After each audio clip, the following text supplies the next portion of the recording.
কাউকে এমনভাবে কষ্ট দিবেন না যে কষ্টের কথা ভেবে সে খাবারে বসে চোখের পানি ফেলে আপনার জন্য কান্না করে।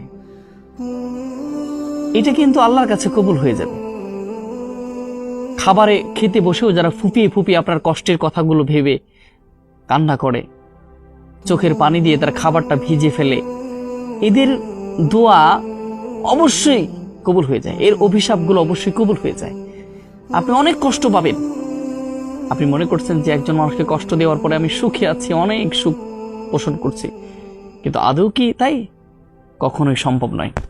এজন্য আপনি একজন মানুষকে কষ্ট দিচ্ছেন, ঠিক আছে, কষ্ট অতটুকু দেন যতটুকু দিলে আপনি তার সমপরিমাণ কষ্ট নেওয়ার জন্য প্রস্তুত থাকবেন।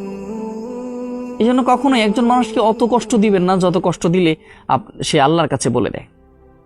আর আল্লাহর কাছে বলে দিলেই কিন্তু একজন অভিশপ্ত ব্যক্তির, একজন কষ্ট পাওয়া ব্যক্তির, একজন ঠকে যাওয়া ব্যক্তির প্রত্যেকটা শ্বাসগুলো আল্লাহর কাছে চলে যায় এবং আল্লাহ বুঝতে চায়, বুঝতে পারে। একজন কষ্ট পাওয়া ব্যক্তি যদি অধীর একটা শ্বাস নেয়, গভীর একটা শ্বাস নেয়, এটা কিন্তু আল্লাহর কাছে শ্বাসগুলো অভিশাপ হয়ে দাঁড়ায় এবং আল্লাহর কাছে বলে দেয়।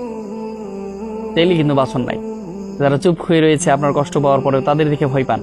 যারা কষ্ট দেওয়ার পরেও, কষ্টের মধ্যে নিমজ্জিত হওয়ার পরেও আপনার চুপ হয়ে আছে, কোনো কথা বলছেন না, তাদের দেখে ভয় পান।